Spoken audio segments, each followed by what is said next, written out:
Hello बच्चों, let's read the question. The question says match the given items in column 1 with those in column 2 and select the correct options. Column 1 और column 2 में हमें जो भी items दिए हुए हैं we have to match them. Let's have a look कि क्या क्या items दिए हुए हैं. तो tidal volume लिखा हुआ है and on the other hand we have been given in volume of 2500 to 3000 ml. This is the limit. So similarly we have been given with 4 volumes A, B, C, D, and we have also in column 2 4 options. So we need to find out that which will be the correct option. Let's try to discuss the key concept over here. हमारा key concept यहाँ पे होगा respiratory volumes. Respiratory volumes के बारे में बात करने से पहले ज़रा हम ये बात कर लेते हैं कि रेस्पिरेशन में होता क्या है. So basically when we talk about respiration there are two major things that should happen in respiration. One is breathing process.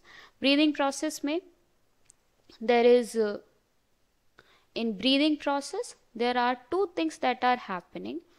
First, that we take the air in, which is also known as inspiration. इसे हम inspiration या inspire करना कहते हैं. That means taking the air in. So this is breathe in situation, right. और you can also call it as inhalation, और inhale करना भी कह सकते हैं इसको. सिमिलरली जब हम सांस बाहर छोड़ते हैं that is known as expiration. Expiration और एक्सहेल करना दैट मीन्स ब्रीथ आउट. ये वाले कंडीशन को हम एक्सपिरेशन बोलते हैं. So this is a very simple process in which we are breathing in air and breathing out air, right. Now if we talk about different volume capacities, since our lungs have the air entering inside it, air is going to enter in lungs, right. So there is a fixed volume up to which our lungs can inflate, because हमारा जो chest cavity है उसका एक volume है जिसमें वो यहाँ पे वो एक्सपैंड हो सकता है या फिर हम कह सकते हैं कंप्रेस हो सकता है. तो एक्सपेंशन और कंप्रेशन दोनों का ही एक वॉल्यूम डिसाइडेड है and we are going to talk about these different volumes that can happen. सबसे पहले तो let's talk about normal inspiration and expiration.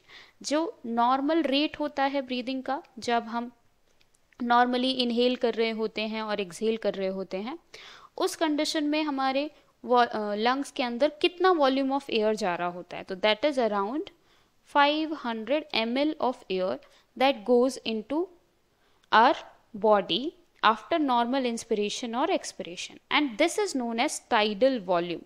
इसी को हम tidal volume कहते हैं. So tidal volume of our body is around 500 ml. On the other hand, there is inspiratory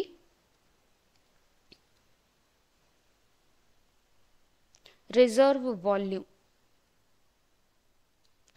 inspiratory reserve volume से मतलब है IRV भी कहते हैं in short. Inspiratory reserve volume में additional volume of air a person can inspire by forcible inspiration. मतलब जो हम फोर्सफुली अगर इनहेल करें, even if we are going to forcefully inhale, अगर हम फोर्सफुली इनहेल करें तब हम कितना अमाउंट ऑफ एयर अपने लंग में लेकर आ सकते हैं, कितना कैपेसिटी है.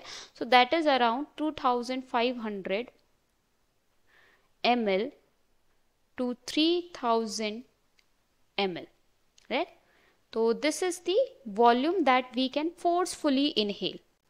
ऑन द अदर हैंड अगर हम बात करें कि मुझे फोर्सफुली एक्सपायर करना है, फोर्सफुली इंस्पायर कर लिया, now I want to forcefully expire, right. So in an forcible expiration what amount of air can go out. So अगर एडिशनल वॉल्यूम में बात करें तो we can expire around 1000 ml to 1100 ml of air. Forcefully expire करने पर जितनी air हम अपने लंग से बाहर निकाल सकते हैं, ये उस सिचुएशन की बात है। एंड इसी को कहा जाता है एक्सपिरेटरी रिजर्व वॉल्यूम।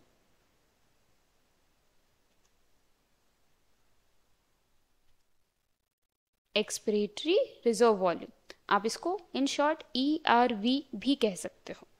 ऑलराइट, फिर इसके बाद आता है residual volume.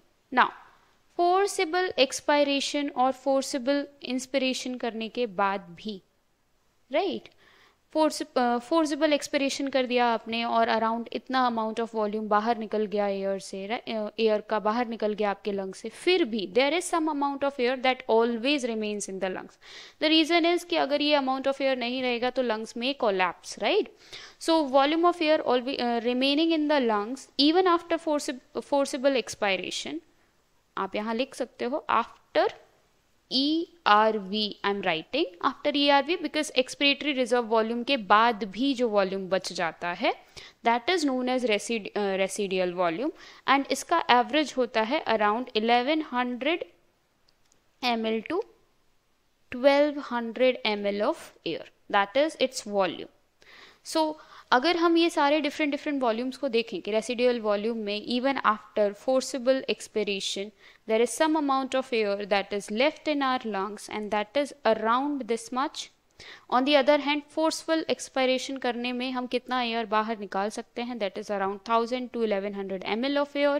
On the other hand, breathing process क्या है और टाइडल वॉल्यूम क्या है या इंस्पिरेटरी रिजर्व वॉल्यूम क्या है। तो with this concept if we read the question once again, तो हमें क्वेश्चन में फिर से यही पूछा गया है कि टाइडल वॉल्यूम अराउंड कितना होगा। तो हमने अभी पढ़ा कि tidal volume is going to be around 500 ml, क्योंकि ये नॉर्मल इनहेलेशन और एक्सहेलेशन वाली कंडीशन है और इसमें नॉर्मली हम 500 ml कर देते हैं expire. On the other hand inspiratory reserve volume के बारे में बात करें तो वहाँ पे कितना होगा, that is around 2500 ml to 3000 ml।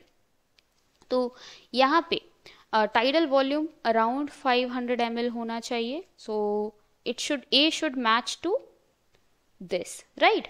And inspiratory reserve volume कितना होना चाहिए, around 2500 to 3000 ml, that B should match to first. And if we talk about the third one, that is expiratory reserve volume कितना होगा, तो expiratory reserve volume के बारे में हमने अभी पढ़ा है, that is going to be around 1000 to 1100 ml, right? So C should match to fourth one and D should match to, that is the residual volume. Residual volume वो volume है जब आप forcible expiration कर देते हो फिर भी this amount of air is going to remain in the lungs. So residual volume is going to be 1100 to 1200 ml. On the basis of this, option B is the most suitable option over here. Hence, option B is the correct answer. I hope you understood well. Best of luck.